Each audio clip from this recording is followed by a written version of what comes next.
Sobat calon guru semuanya, dari Kemenpan RB telah menyampaikan bahwa kriteria pelamar dan juga pengisian formasi P3K secara berurutan ini diperuntukkan. Yang pertama untuk XTHK2, yang kedua untuk non-ASN terdaftar di database BKN, dan yang terakhir ini adalah non-ASN yang aktif bekerja pada instansi pemerintah. Nah, kalau misalkan demikian, kira-kira bagaimanakah untuk seleksi P3K guru?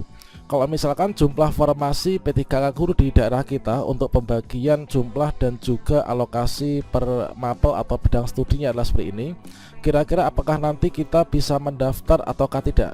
Apakah nanti kita bisa lulus seleksi P3K guru ataukah tidak? Nah, pada video ini kita akan melakukan pembahasan, yaitu contoh posisi guru honorer yang tidak akan bisa mendaftar P3K guru tahun 2024. Tentunya untuk kita bisa lulus seleksi P3K guru, di sini kita harus bisa nih untuk mendaftarnya.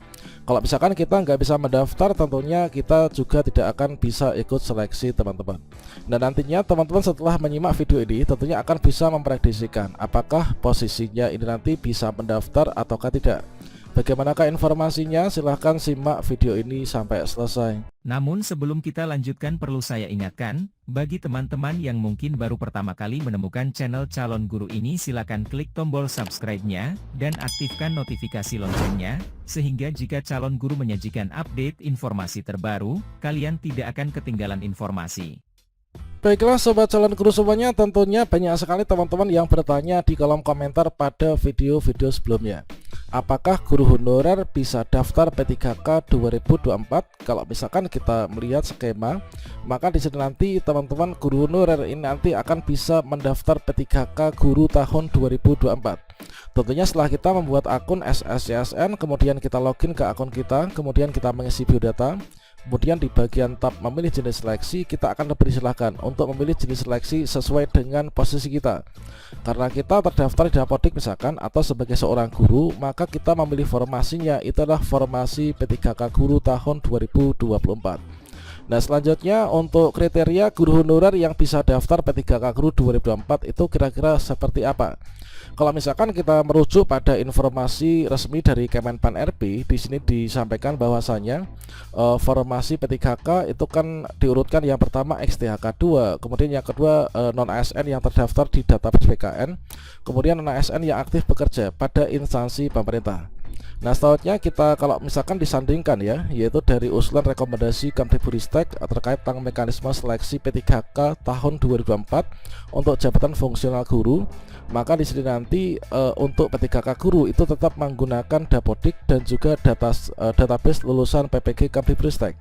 Artinya kalau misalkan di sini nanti tetap menggunakan Dapodik dan juga database lulusan PPG Kemdikbudristek, dengan catatan diperuntukkan bagi 179 instansi yang jumlah usulan formasi maksudnya ini melebihi jumlah non-ASN yang masuk kategori 1, 2, dan 3. Tentunya di sini nanti dari pelamar umum pun ini nanti juga akan bisa mendaftar ya P3K guru 2024. Kira-kira pelamar umum itu siapa saja? Tentunya dari teman-teman yang berasal dari guru sekolah negeri yang mungkin saja untuk masa kerjanya ini kurang dari 3 tahun. Kemudian untuk teman-teman guru swasta, kemudian teman-teman yang lulusan PPG, yang penting kita terdaftar di PPG Kemdikbudristek ya. Kemudian untuk P1, kira-kira apakah nanti masuk di sini? Kira-kira masuk di urutan 1, 2 atau tidak? Kalau misalkan kita melihat pada poin pertama dari usulan rekomendasi Kemdikbudristek, ini nanti tetap akan diupayakan untuk penuntasan lulus passing grade 2021 atau P1.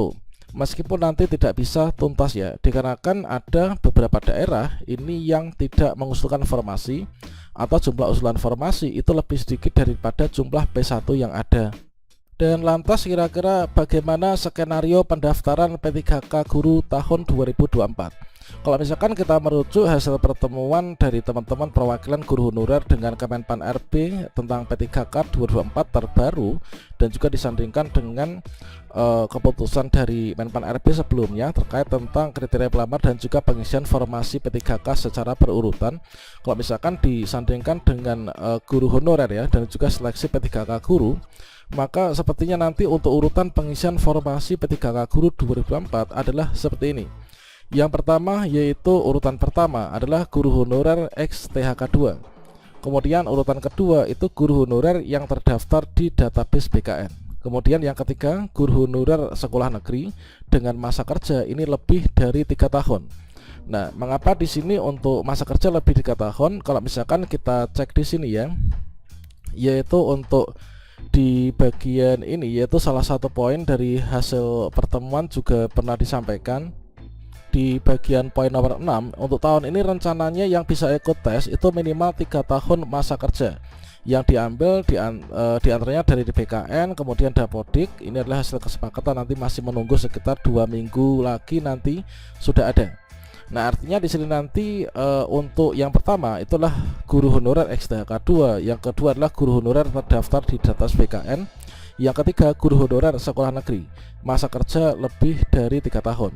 Nah, kalau misalkan kita sandingkan dengan dari usulan Kemdikbudristek tadi, ini nanti kemungkinan besar masih akan dibuka, yaitu untuk teman-teman pelamar umum. Artinya yang bukan kategori 1, 2, dan 3 ini nanti termasuk lulusan PPG dan juga guru swasta serta guru honorer sekolah negeri masa kerja kurang dari 3 tahun, ini pun nanti juga akan bisa mendaftar. Namun tentunya itu berdasarkan dari jumlah usulan formasi yang ada, apakah melebihi dari jumlah non ASN yang ada di sana ataukah tidak, teman-teman. Dan lantas kira-kira bagaimanakah dengan nasib P1? Apakah P1 yang juga terdapat dari teman-teman guru swasta atau mungkin juga teman-teman lulusan PPG nanti posisinya di urutan keberapa? Apakah nanti bisa tuntas di tahun ini? Apakah nanti akan bisa tergeser dari guru sekolah negeri dikarenakan untuk seleksi P3K 2024 ini untuk penuntasan tenaga non ASN yang ada? Kalau misalkan kita merujuk informasi dari cpnn.com yang mana ada info P1 bakal digeser tenaga non ASN di P3K 2024, kira-kira bagaimanakah jawaban dari Kemenpan RB? Dan terkait tentang hal tersebut, inilah merupakan respon dari Bapak Abah Subagja, yaitu pejabat Kedeputian Bidang SDM dari Kemenpan RB, bahwasanya mengatakan apakah P1 swasta atau mungkin juga P1 lainnya tetap diprioritaskan atau tidaknya ini tergantung dari Kemdikbudristek, teman-teman. Sementara kalau misalkan dari Kemdikbudristek di sini nanti tetap diupayakan menuntaskan dari teman-teman P1, kemudian juga menggunakan Dapodik dan juga lulusan PPG Kemdikbudristek. Artinya di sini nanti guru swasta dan juga teman-teman yang masih terdapat sisa formasi di daerahnya nanti akan tetap bisa mendaftar P3K Guru 2024 ya. Jadi dengan demikian maka di sini nanti untuk penentu bisa daftar P3K Guru 2024 atau tidaknya itu adalah terkait tentang ketersediaan formasi. Ya, dimaksud dengan ketersediaan bukan hanya apakah Pemda kita membuka formasi atau enggaknya, namun apakah jumlah formasi yang ada itu sesuai dengan jumlah tenaga non ASN yang ada ataukah tidak, apakah lebih banyak ataukah lebih sedikit. Tentunya untuk urutan pengisian formasi ini diperuntukkan untuk urutan yang pertama untuk guru honorer XTHK 2, kemudian guru honorer terdaftar di database BKN, dan juga guru honorer sekolah negeri yang memiliki masa kerja lebih dari 3 tahun. Nah, sehingga nanti untuk teman-teman pelamar umum ini nanti kita menggunakan sisa formasi yang ada. Ini adalah kalau misalkan kita mengecek, yaitu untuk usulan rekomendasi yang terakhir yang mana di sini nanti terdapat 179 instansi yang jumlah usulannya ini melebihi dari jumlah tenaga non ASN. Semoga saja di daerah kita ini termasuk dalam salah satu daerah di 179 instansi ini ya.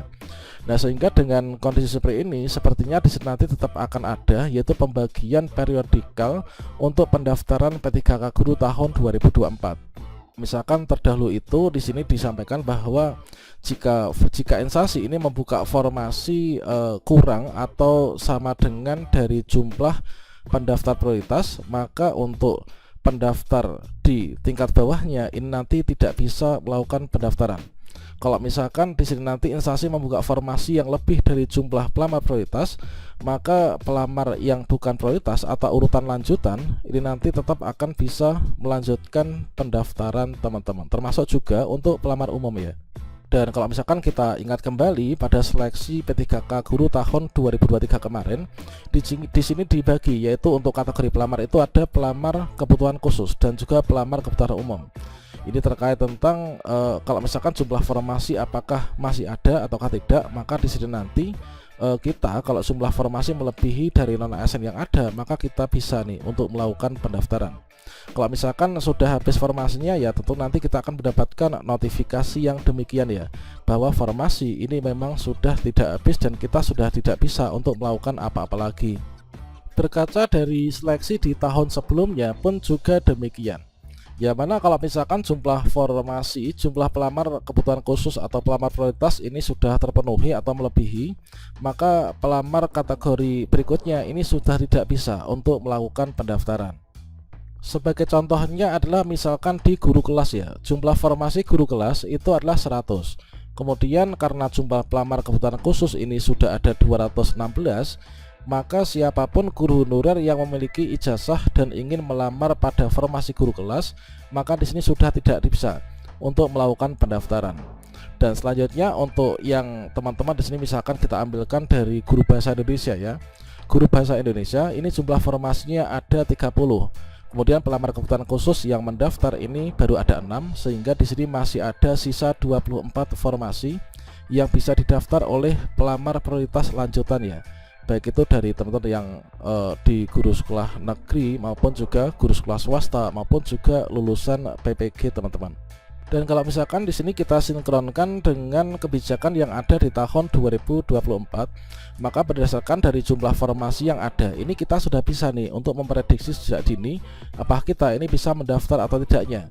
Nah, di sini kita ambilkan di dua daerah ya. Misalkan untuk daerah pertama, ini adalah untuk P3K guru, itu hanya membuka 3 formasi, yaitu formasi guru PJOK, kemudian formasi guru TK, dan juga formasi guru kelas SD. Jumlahnya ada sekian. Kalau melihat kondisi ini, tentunya berdasarkan dari formasi yang ada ya, maka guru-guru yang memiliki ijazah PAI misalkan, maka di sini nanti sudah tidak bisa untuk melakukan pendaftaran. Karena PAI nggak linear dengan PJOK, nggak linear dengan TK, nggak linear dengan guru kelas SD. Nah, kemudian kalau misalkan di sini kita cek ya, misalkan untuk di instansi salah satu daerah, ini formasi P3K guru tahun 2024. Misalkan guru bahasa Indonesia ini cuman membuka 3 formasi. Kalau misalkan guru honorer XTHK 2 di daerah ini sudah ada 3 misalkan, maka untuk guru honor terdaftar di PKN dan sebagainya ini nanti sudah nggak bisa untuk melakukan pendaftaran. Namun kalau misalkan di sini guru kelas ini formasinya ada 162. Kalau misalkan guru honor sekolah negeri ini jumlahnya misalkan cuman ada 100, maka 62 sisa ini nanti bisa didaftar nih untuk teman dari pelamar umum, dikarenakan di sini masih sisa. Dengan catatan yang tadi disampaikan pada usulan rekomendasi Kemdikbudristek yang terakhir, yaitu jika jumlah formasi itu melebihi tenaga non ASN yang ada pada daerah tersebut. Nah, di sini dengan demikian ini kita bisa nih untuk melakukan prediksi. Jadi teman-teman bisa melakukan prediksi. Bagaimanakah cara prediksi bisa daftar P3K guru 2024 ataukah tidak? Maka di sini kita bisa menggunakan cara, yaitu untuk yang pertama teman-teman silahkan dibuka yaitu usulan dari formasi per daerahnya. Kira-kira formasi sesuai dengan linearitas ijazahnya itu ada berapa? Nah, setelah teman-teman mengetahui misalkan jumlahnya seperti ini, kemudian teman-teman silahkan dicek yaitu untuk pesaingnya. Nah, pesaingnya jumlahnya berapa? Tentunya kita sudah diuntungkan nih, sudah diuntungkan mulai bulan berapa ya, kemarin bulan September atau Oktober itu sudah tidak boleh memasukkan data guru baru pada Dapodik di sekolah negeri. Tentunya itu bisa mengunci jumlah guru honorer di sekolah negeri itu supaya tidak bertambah ya, sehingga saingan kita ini tidak terlalu banyak. Silakan dicek jumlah formasinya itu berapa, kemudian pesaingnya dari XTHK 2 jumlahnya berapa, jumlah guru honor terdaftar dari PKN itu berapa, dan juga guru honor sekolah negeri masa kerja 3 tahun lebih itu adalah berapa. Nah, tentunya di sini nanti akan bisa secara apa ya istilahnya itu secara valid untuk menentukan apakah kita itu nanti bisa daftar P3K guru 2024 ataukah tidak. Nah, itu semoga bermanfaat. Nanti teman-teman bisa dicek di daerah masing-masing.